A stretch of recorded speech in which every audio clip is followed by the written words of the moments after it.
The Let Them Theory by Mel Robbins. I'll never forget the morning when everything changed for me. The alarm went off, and there I was lying in bed, completely overwhelmed by our problems. Like so many of us, I was paralyzed by our own thoughts, and the last thing I wanted to do was get up and face another day. But then something strange happened. A thought popped into my head that would ultimately change my life. It was so simple, almost silly. I remembered watching a rocket launch and the way NASA counted down to blast off. Five, four, three, two, one. I thought, what if I just counted backwards like that and launched myself out of bed? Wait a minute. I can feel horrible and still do what I need to do. Yes, Mel, you can. And it worked. So I began counting backwards, five, four, three, two, one, anytime there was something I needed to do, but I didn't feel motivated to do it. I started calling this countdown technique the 5 second rule. It's so simple. The moment you have an instinct to act, you have to physically move within 5 seconds, or your brain will talk you out of it. So just start counting backwards, five, four, three, two, one, and move. Take action before hesitation kicks in. Here's why it works. Counting backward requires focus and snaps you out of autopilot, giving you just enough of a push to get going. It helps you power through fear, doubt, or procrastination. Every time you count five, four, three, two, one, it is like tipping the first domino. Momentum kicks in and boom, you are no longer thinking about what you need to do. You're already doing it. And the best part, once you start moving, it's way easier to keep going. Maybe you're doing that right now, waiting for the right time, waiting to feel ready or a little less afraid, waiting for someone to come along and tell you that today is the day to start. The problem with waiting is no one is coming. The only permission you need is your own. Over the years of traveling around the country, speaking on stages, I learned three important things. First, most of us are just trying to do our best to get ahead, pay our bills, raise a family, fall in love, have more fun, and reach the potential of our lives. Second, I've been told over and over again that I have this amazing ability to distill complex ideas and scientific research into simple, actionable advice that anyone can use to improve their life. And third, nothing brings me more joy than sharing what I am learning with people like you. So I have made it my mission to find and share many simple tools to help anyone create a better life. For example, did you know that high-fiving yourself in the mirror is one of the fastest ways to rewire your mindset for self-confidence? My life didn't change because of one thing that I did. It changed because of the thousands of mornings where I woke up and didn't feel like getting out of bed, but I, five, four, three, two, one, made myself do it. I didn't achieve success and financial freedom because of some secret. I did it because I was willing to do what most people won't. I woke up every day, and regardless of how I felt, I kept slowly chipping away at my goals for over a decade, a painstakingly slow process. Some days, all I focused on was just trying to be a little bit better than I was the day before. Often, that's all you need to do. You'll never feel ready to change your life. One day, you just get tired of your own excuses and force yourself to do it. I have never tackled the number one factor based on research that determines whether you and I live a healthy and happy life, relationships. 2 years ago, I stumbled upon two words, let them, and it was like flipping a switch in my life. The 5 second rule changed my relationship with myself. The let them theory changed my relationship with other people. Have you ever truly stopped and considered these questions for yourself? Why do you hesitate? What is it that is causing you to procrastinate or feel so tired or overthink every decision? What's underneath all that doubt? What is stopping you from doing what you need to do or living life the way you want to live it? What are you afraid of? I was shocked when I discovered the answer for myself. It was other people, or rather, how I was letting other people impact me. I was spending too much time and energy managing or worrying about other people, what they do, what they say, what they think, how they feel, and what they expect from me. The reality is, no matter how hard you try or what you do, you cannot control other people, and yet you live your life as if you can. You've unknowingly sabotaged your ability to be happier, healthier, and get what you want. This ends with the book. The Let Them Theory. Chapter 1. Stop wasting your life on things you can't control. You made the mistake of thinking that if you say the right thing, everyone will be satisfied. When you stop obsessing over what other people think, say, or do, you finally have the energy to focus on your own life. You stop reacting and start living. The truth is, other people hold no real power over you unless you give it to them. Here's why this works. When you stop trying to control things that aren't yours to control, you stop wasting your energy. And even though it's called Let Them, this book is about you, your time, and your energy, because these are the most precious resources you have. It's easy to get yourself so stressed out about life that you forget the entire point is to live it.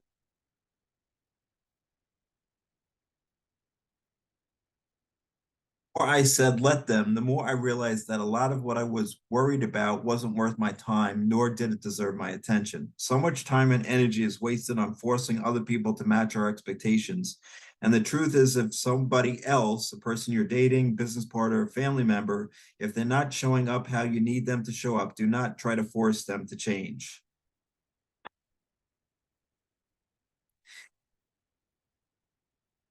This book isn't just about introducing you to the let them theory. It's about a fundamental law of human nature. All human beings have a high wired need for control. We all have an innate desire to control everything about our lives, our time, our thoughts, our actions, our environment, our plans, our future, our decisions, and our surroundings. Feeling in control makes you feel comfortable and safe. So naturally, you try to control everyone and everything about you, oftentimes without even realizing it. Instead of resisting the natural flow of human nature, I learned to embrace it. Instead of wasting my energy on something I can't control, what others say, think, or do, I poured my energy into what I can control, me. Chapter 2, Getting Started. Let them and let me.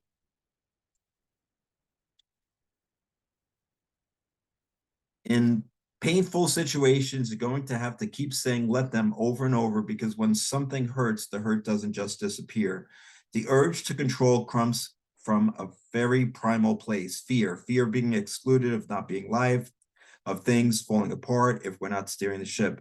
When we're in control, we believe we can protect ourselves from pain, disappointment, rejection, but it's just that an illusion of safety. Trying to control people and situations doesn't calm your fears, it amplifies them. You reclaim your power by choosing how you respond. I've had a lot of people ask if let them is the same thing as letting go. It is not. Letting go feels like you're lost. You're surrendering to something beyond your control. Let them is the opposite. It's strength. When you say let me, you're tapping into that power by taking responsibility for what you do, think, or say next. Let me makes you realize that you're in control of what happens next and that life is more fun and fulfilling when you're not sitting alone in your superiority. That's why the theory only works if you say both parts. When you say let them, you have a conscious decision not to allow other people's behavior to bother you. When you say let me, you take responsibility for what you do next. Let me stop expecting other people to always include me. Let me take responsibility for what I want in my life. Let me figure out the deeper issue that I need to look at. Let me be more proactive about reaching out to people. It's in let me that you take responsibility for your next move, for creating the life, relationships, and connection you want. Without this step, you'll find yourself disconnected rather than empowered. Let them is not an excuse to stop answering your phone, to shrug your shoulders, to refuse to talk it out with a friend or a family member who is hurt, to stay in a situation that hurts you, or to ignore discrimination or dangerous behavior. It's a license to give someone the silent treatment goes it is not a license to give someone the silent treatment ghost people, avoid high conversations, or draw from your relationships. It is not supposed to leave you feeling alone and invisible, but rather more connected and more fulfilled in every single one of your relationships. And that means you must stop wasting your time and energy on petty, shallow, and insignificant things. Chapter 3, Shocker, Life is Stressful. Just stop and ask yourself, why do you have to let a long line at the coffee shop ruin your day? Why is traffic putting you in a bad mood? Why do you feel overwhelmed when someone interrupts you during an important task? Why does the person talking loud on their phone in public irritate you? Why does the family member's unsolicited advice feel like a personal attack? Why does someone else's slow pace in a busy walkway make you feel rushed?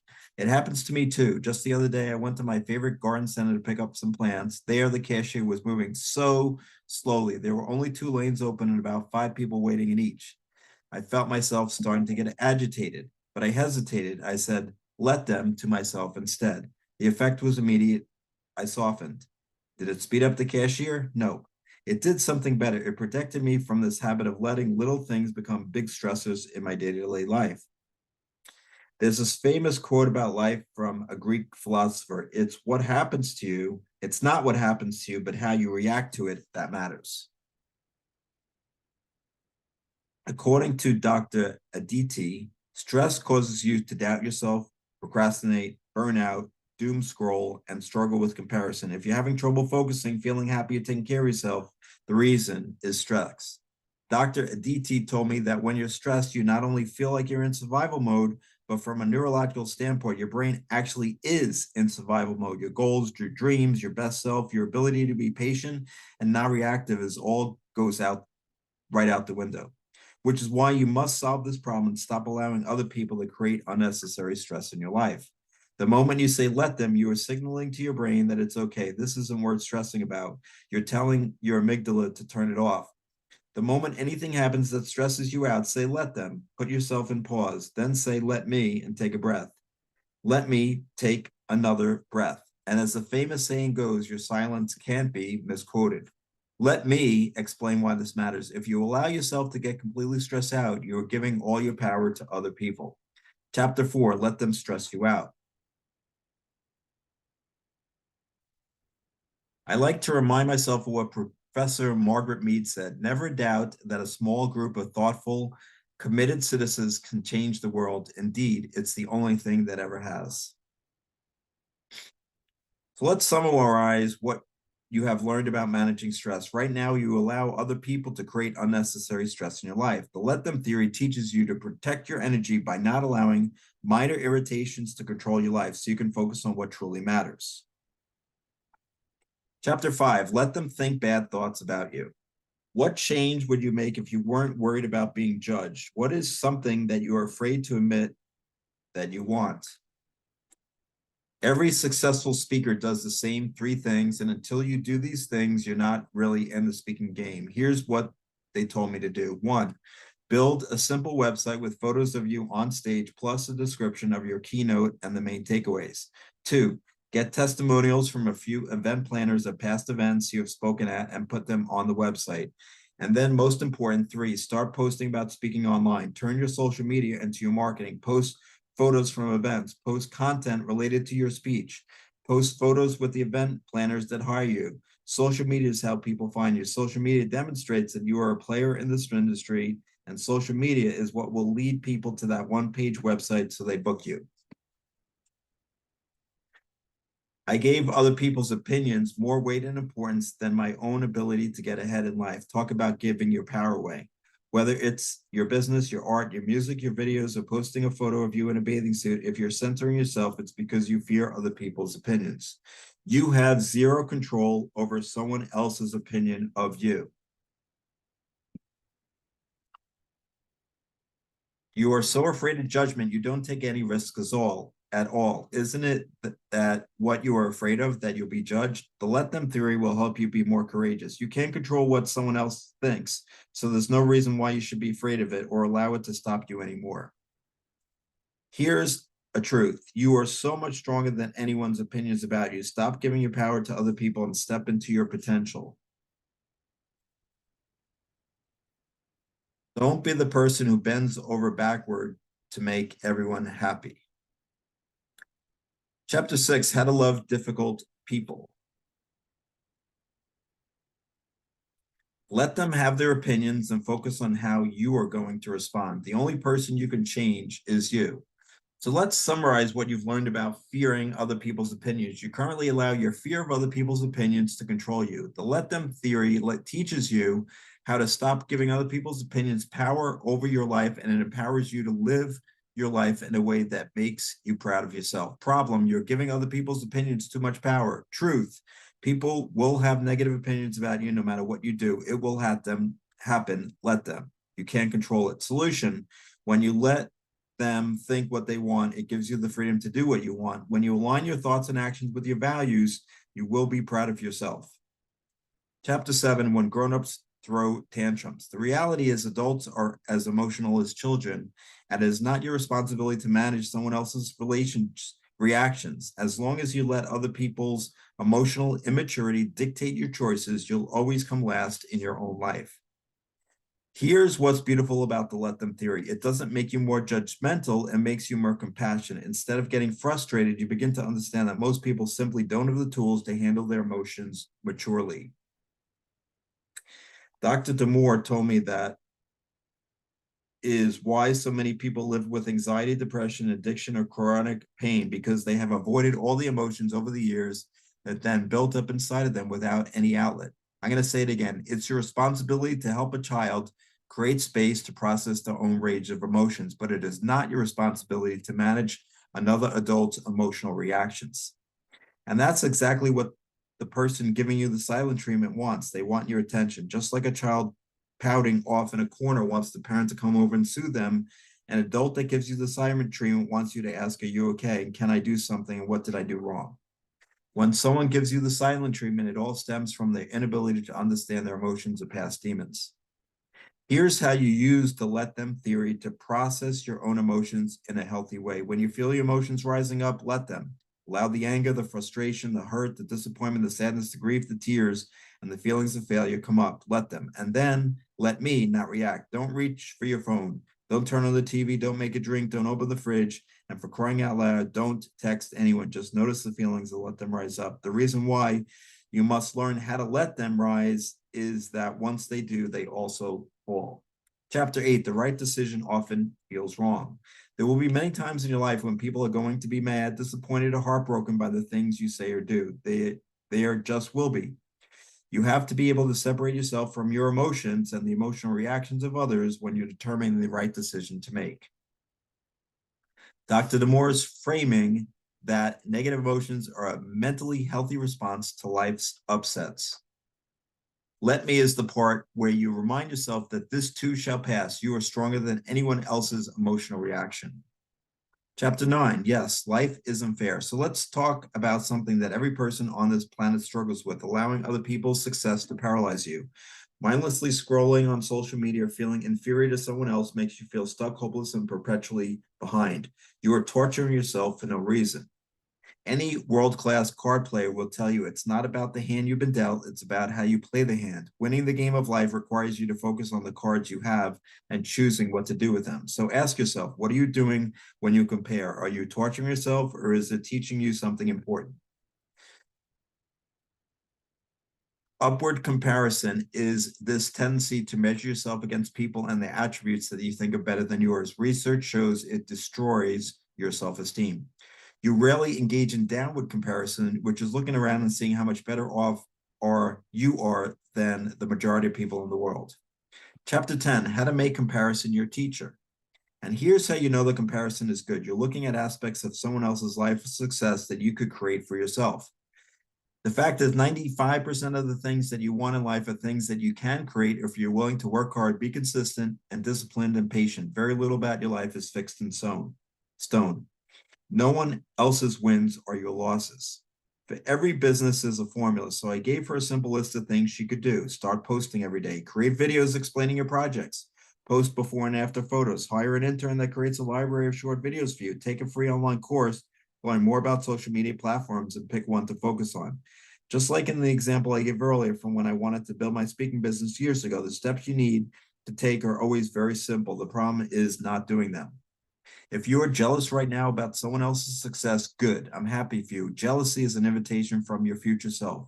It is inviting you to look more closely at someone else, not to make you feel inferior, but to show you what is possible.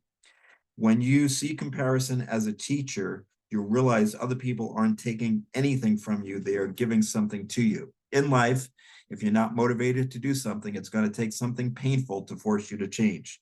Tom Brady recently said about success, the truth is you don't have to be special. You just have to be what most people aren't, consistent, determined, and willing to work for it.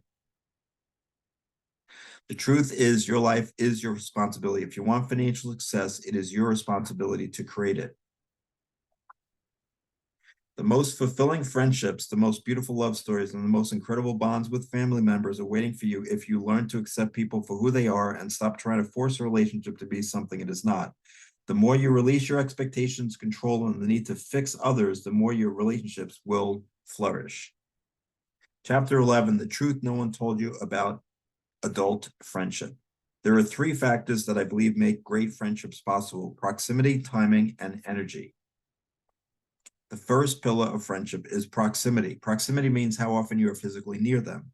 The second pillar of friendship is timing. Timing refers to the chapter of life you are in right now. If you're not in the same chapter of life with someone else, It's much harder to relate because you have less in common.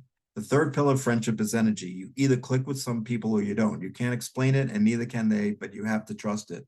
Just because you were best friends during one stage of life doesn't mean you would be best friends during the next stage, and that's okay. Chapter 12, why some friendships naturally fade.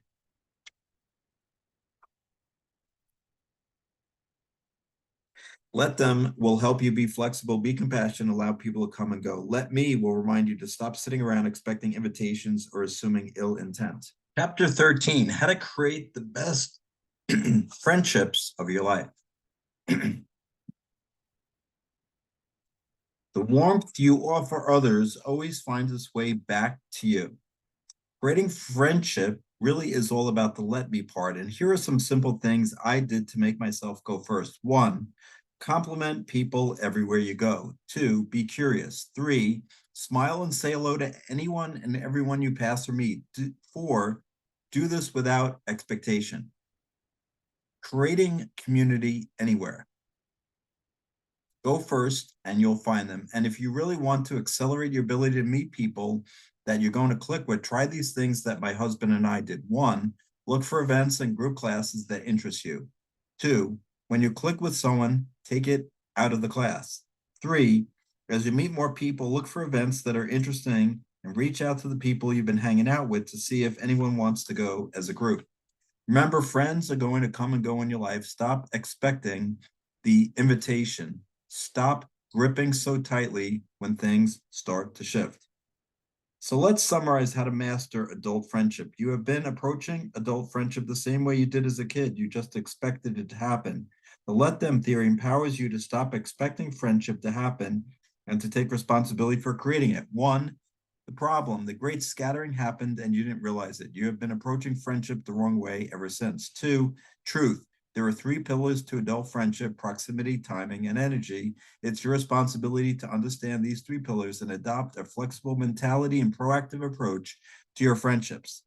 3, solution. Using the let them theory, start creating connections without any expectations. You go first. Start saying hello to people around you in the building. That feeling of community wherever you live today. Sign up for that class, create the book club, send a text. Chapter 14, people only change when they feel like it. One of the most common questions I've been asked over the years is, how do I motivate someone else to change? You can't. The reality is people only change when they feel like changing. Here's the truth. When you push someone, it only makes the person push back. You're working against the fundamental law of human nature. People need to feel in control of their decisions. You want people in your life to change, but pressuring them creates resistance to it. The reality is people only change when they feel like changing. If someone doesn't feel like changing, it doesn't mean they're lazy or that they don't want to change deep down. More likely, it means they feel discouraged, like they can't change, it won't work, or that it's just going to be too hard and they'll fail. Truth number 1, adults only change when they feel like it. Truth number 2, human beings are wired to move toward what feels good right now. Truth number 3, every single person on the planet thinks they're the exception. Everyone thinks they're the exception to bad outcomes happening to them, which explains why your tears, pleading, and ultimatums will also backfire. Pressure doesn't create change, it creates resistance to it. When you try to exert control over someone else's behavior, they instinctively resist your attempt to try to control them. When I spoke to Dr. Charat, she reiterated that human beings have a hardwired need to be in control. It's a survival instinct. Acceptance of another person as they are is the foundation of a healthy and loving relationship. When someone feels that you accept them as they are, they feel safe with you. People only change when they're ready to make that change for themselves. Stop punishing them for not changing on your timeline. Stop trying to motivate them into doing something they clearly don't want to do. Loving people means you have to meet them where they are. The only behavior change that you can control is your own, and this is where your power is. The first change in behavior is to stop pressuring and start accepting. Let them be. When you accept them as they are, the frustrating and ineffective battle for control ends, and you set yourself up to win the war for positive change. Chapter 15, unlock the power of your influence. Model the behavior change you want to see and walk the talk you've been asking for. If you have any shot at influencing them to move toward their behavior or change you want them to make. You need to show them how easy it is. Model the behavior you want to see. Remember, the power is in your influence. This means focus on what you can control, your behavior. Model change and make it look fun and easy. The ABC loop has 3 steps. A, apologize, then ask open-ended questions. B, back off and observe their behavior. C, celebrate progress while you continue to model the change. The ground rules using the ABC loop. You're going to follow a research-backed method that is used by medical professionals in clinical settings. 2, the prep work, using the 5 whys method. Ask yourself, why does this person's behavior or the situation bother me so much? Think about it and write or say your answer. And then ask it again. Why does that bother you? And then again, why does that bother you? Why does this behavior situation bother you? It bothers me because, and then finally, the 5th, why does that bother you?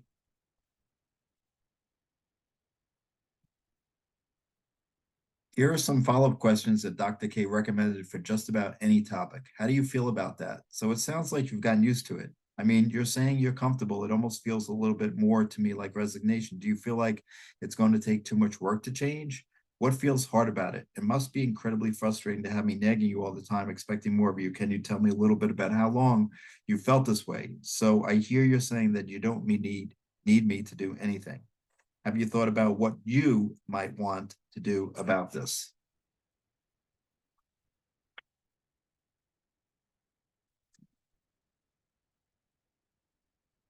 The key piece of this is creating the space for someone else to believe the change is their idea, not yours. Chapter 6 saying, the more you rescue, the more they sink. The hard truth about healing, as you learned, pressuring someone to change creates resistance to changing, and your frustration and judgment is only going to make the situation with someone struggling worse. When someone you love is going through an internal struggle, they will not get better for you, their kids, or their family. They have to want to get better for themselves. You can't want somebody's sobriety, or their healing, or their financial freedom, or their ambition, or their happiness more than they do. You will be ready for your loved one to get better way before they are. Struggling is a critical part of the human experience. It is one of the most necessary elements of someone choosing to get better. When we let people face the real world consequences of their choices they make, they hopefully learn from them. The fact is, it is normal to wake up in the middle of the night and feel anxious. It didn't have to spiral into a 6-month ordeal. You can control their anxious reactions. You can't control their anxious reactions. Your power is in your response. Here's how you can use let me to offer that support. Let me validate what they're feeling. Oh, honey, I'm sorry you feel so scared. Let me separate my emotions from theirs. This is hard for me too, to see you so sad. Let me comfort the person I love who is struggling. A hug always does wonders. And then let me support them by assuring them that they have within them the ability to do something that feels hard. Look at people's struggles as an opportunity to support them in discovering their strengths. If someone learns that they are too weak to face their struggles, they will never experience what is truly possible. Chapter 17, how to provide support the right way. If you're giving financial support to someone in an attempt to help them through a hard time, you better be very clear about the conditions upon which you are giving the support. If you give money without conditions, it will lead to massive resentment on your end. The money is not a gift, and unconditional love does not mean unconditional financial support. Or if an unconditional love means withdrawing financial support. It happens when you've tried everything. Nothing is working. You are suffering, and then it hits you. There is one thing I haven't tried. I haven't stopped subsidizing their life. Remember what Dr. Waldinger said. Don't shield them from the consequences of what they choose. Money without condition is enabling.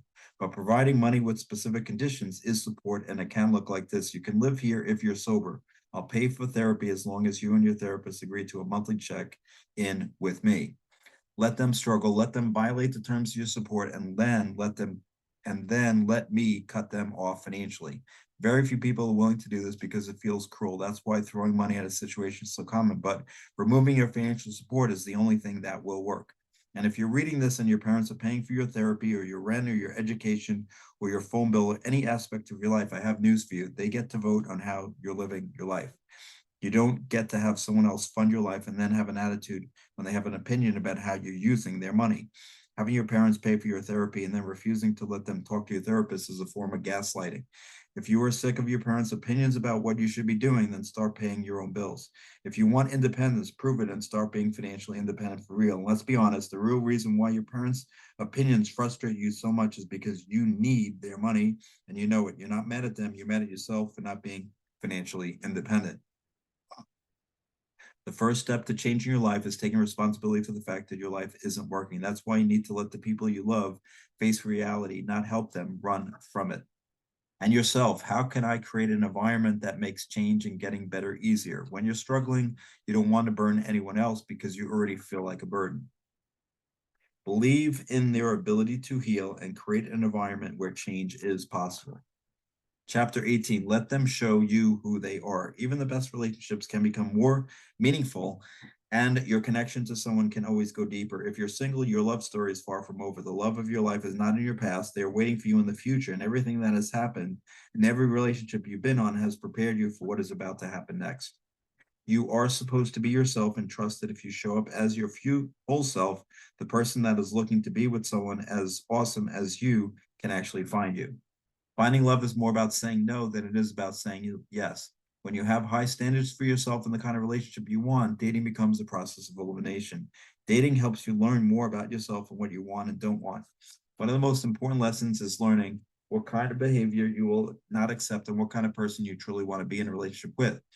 You weren't put on earth to be someone's wife or husband. You are here to fulfill your dreams, share your story, and create a big, beautiful, amazing life. No one else is going to create that life for you. The person you choose to love gets to share that life with you. That's why I want you to be choosy.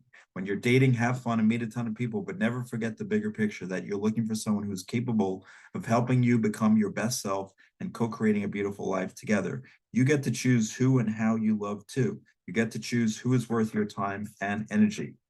There's that famous saying, if someone likes you, you'll know, and if they don't, you'll be confused.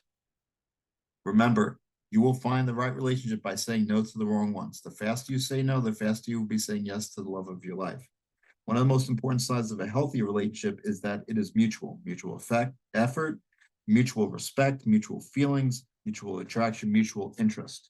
If they like you, you'll know. If they don't, you'll be confused. You must let their behavior be the clear message.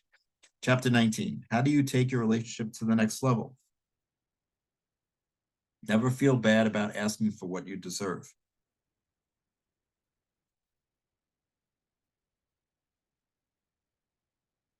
Chapter 20, how every ending is a beautiful beginning. Every couple that has made a relationship work has had two important things present. First, they both wanted the relationship to work and they were both willing to do the work to make it better. Second, the issues that created the problems did not require either person to give up their dreams or compromise their values. Anytime you find yourself questioning whether or not this is the right relationship for you, ask yourself, can you accept this person exactly as they are and exactly where they are and still love them? People only do what they feel like doing. Yes, you can influence them, but if you keep wanting them to change and they don't, it not only weakens your love, it creates resentment. You know how to do this using the ABC loop and the power of your influence. A, apologize, then ask open-ended questions. B, back off and observe their behavior. And C, celebrate progress while you continue to model the change.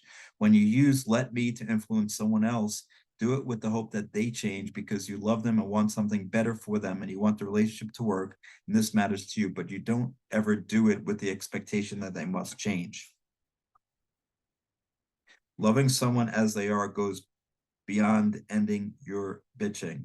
You demonstrate through your behavior that you do love them as they are. You lead with kindness and consideration. Two things are required to make a relationship go the distance. One, both people want the relationship to work and are both willing to work on it to make it better. Two, the issues that create problems do not require either person to give up their dreams or compromise their values. The fact is, 69% of the problems in your relationship are not resolvable. If you know what your dreams are in life, you deserve and need relationships that support you in achieving them. The hardest part about a breakup is that you have to go through it, and the hardest part for everyone who loves you is that they have to let you go through it. Time doesn't heal all wounds. What you do with your time does. A relationship doesn't make you worthy of love. Your existence does. You will spend your entire life from the day you are born to the day you die with only one person, you. You are the only love of your life. When you stop chasing validation from others and start choosing to honor yourself, you send a powerful message to the world about how you deserve to be treated. You don't need anyone else's permission to be happy, to pursue your passions, express yourself more, or to live the life you've always dreamed. The only permission you need is your own. This isn't about waiting for the partner, the right friend, or the right opportunity to come along. It's about recognizing that you are the source of your own happiness, your own fulfillment, and your own joy. When you truly embrace that, everything else falls into place. Now, let's wrap this up by reminding you that the power to create the life and love you deserve has always been within you. The let them theory empowers you to recognize your worth. Let go of those who don't treat you well and focus on finding someone who truly deserves you. Stop chasing love and start choosing it. Conclusion, your let me era is here. The truth is simple. You hold the power and you are the one who's been giving it away. You've been trying to control the uncontrollable, trying to force the world to conform to your expectations. No matter what happens around you, you decide how it will affect you. The people and situations around you are like the weather. The fact is, you can never control other people, how they think, how they act, whether or not they love you, or how fast they check you out at the grocery store. So why on earth would you ever give them the level of control over you that you have been?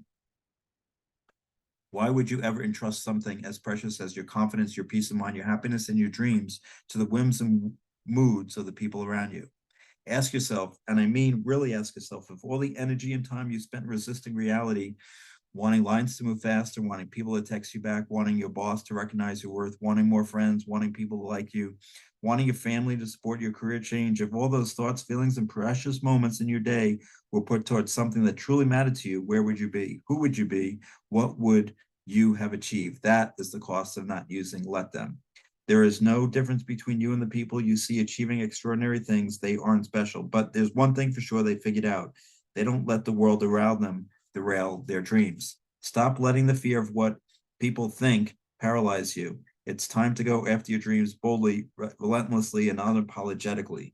The let them theory is your key to taking back your power. You can build a career that challenges and fulfills you. The question is, will you let yourself do it? Because no one else can stop you. It's all on you. The most important part of the let them theory is understanding that you're responsible for your own happiness. You are responsible for the energy you bring and how you show up. Isn't it incredible to know that others can't affect you? Isn't it liberating to know that they can say and do what they want? They can make fun, doubt, be the most successful person on this planet, and you remain unbothered. How amazing is it that you get to be in control of what you think, what you say, what you do? This book has shown you that you've always had control. You've always been in charge. You've always had the power. Now it's time to take it back. And if you don't know where to start, let me help you take the first step. In case nobody else tells you, I want to be sure to tell you, I love you. I believe in you. And I believe in your ability to unlock all the magic and joy that your amazing life has to offer.